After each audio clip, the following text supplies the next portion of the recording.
అక్రమ రిజిస్ట్రేషన్ రద్దు చేయాలి. అక్రమ రిజిస్ట్రేషన్ రద్దు చేయాలి. అక్రమ రిజిస్ట్రేషన్ రద్దు చేయాలి. అక్రమ రిజిస్ట్రేషన్ రద్దు చేయాలి.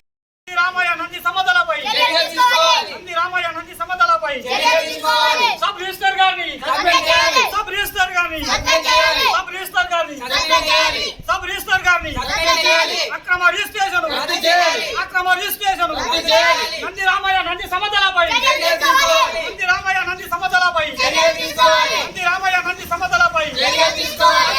పరిస్థితి అమ్మకు 85 సంవత్సరాల ఏజీడు వారి చేత సంతకాలు చేయించుకొని వాళ్ళు అక్రమంగా రిజిస్ట్రేషన్ చేసుకొని మాకు అన్యాయం చేయడం జరిగిందన్న.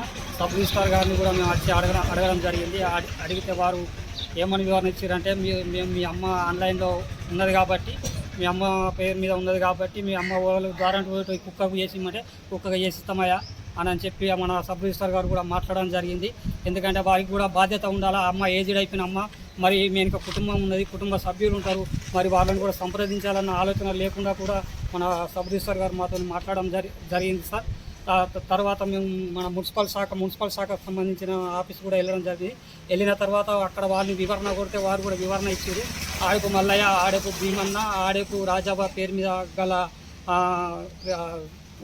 ఇంటి ముందు జాగాను వారు నంది రామయ్య నంది సమతలు అక్రమంగా రిజిస్ట్రేషన్ చేసుకొని మాకు అన్యాయం చేయడం జరిగింది. ఇటు ఒకవైపు రిజిస్ట్రేషన్ శాఖ వారు కూడా, రెండో వైపు నంది రామయ్య నంది సమతలు కూడా, మూడో వైపు మా అమ్మగారు కూడా మాకు మా కుటుంబానికి తీవ్ర అన్యాయం చేయడం జరిగిందన్న. ఆ ఆస్తి మాకు పారంపర్యంగా వస్తున్నటువంటి ఆస్తి, మా నివాసం అందులోనే నివాసం ఉంటున్నటువంటి పరిస్థితి.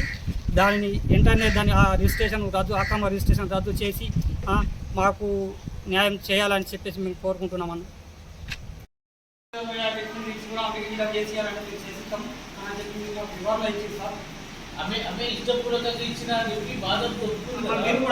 మీరు కూడా వారిని అడగాల్సిన అవసరం ఎంతైనా ఉంది సార్. మీకు ఏ రకంగా వచ్చింది ఆస్తి, నాకు పరంపర్యంగా వచ్చిందా, మీరు డిక్లేర్ చేస్తున్నారా, మరి మీ పిల్లలు ఎంతమంది, మీకు ఎంతమంది పిల్లలు, మీ కొడుకులు కొడుకున్నారా లేదా, నువ్వు బిడ్డగా ఎందుకు ఒక బిడ్డగా ఎందుకు చేసేయాలనుకుంటున్నావు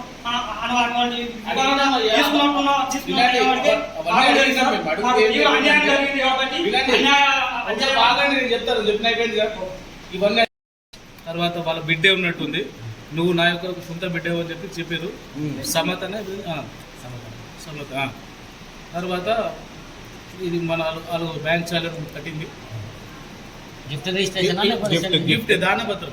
ఇది డోర్ నెంబర్ అండి, ఇది గజం రేటు, ఇది ఏరియా ఎవరికైనా మీకు అది కూడా క్లారిఫై చేసా దోస్తులు వాళ్ళు కూడా. తర్వాత మన మెయిన్ ఇంపార్టెంట్, దీంట్లో ఎటువంటి మేము తప్పు చేసినా మాదే శిక్ష, మీరు ఏ కేసులు చేసినా మాకే సంబంధం అని వాళ్ళు సంతకం పెట్టిన డిక్లరేషన్ కూడా ఉంది, మీరు చూడొచ్చు. అక్కడ దాకా పోదాం, ఇది ఎన్ని అయినాక నేను అదే చూపిస్తాను.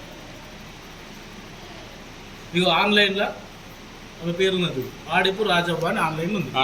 వాళ్ళ వాళ్ళ భర్త పేరు ఉంటే మనం మేము ట్రైనింగ్ లేదు అక్కడ, అర్థమైందా? డెత్ సర్టిఫికేట్ అడుగుతాం, ఫ్యామిలీ మెంబర్ అడుగుతాం, లేకపోతే లీగల్ ఎయిర్ అడుగుతాం. అందులో లీగల్ ఎయిర్ ఎంఆర్ఓ రాసిన 4 ఉన్నారు అనుకో, 3 వచ్చిన రిజిస్ట్రేషన్ అడిగినాం. ఇష్టపూర్వకంగా నేను చేస్తున్నా సార్, నా ఆధార్ కార్డు లింక్ కూడా వచ్చారని చెప్పింది. ఆధార్ కార్డు లింక్ కూడా ఉంది. వీళ్ళు వాంటేళ్ళి ఆమె మంచిగా ఉన్నప్పుడు వీళ్ళు చూడలేరో ఏందో తెలియదు, కానీ వీళ్ళ ఇంటి విషయం ఇది. సబ్ రిజిస్ట్రార్ ఆఫీస్కి ఎటువంటి సంబంధం లేదు. ఆమె పేరు మీద ఆన్లైన్ డాటా ఉంది. ఆమె శ్రీలైన్లో అంటే మా ఆఫీస్కి వచ్చింది, ఆమె ఆరోగ్య కండిషన్ బాగా ఉంది.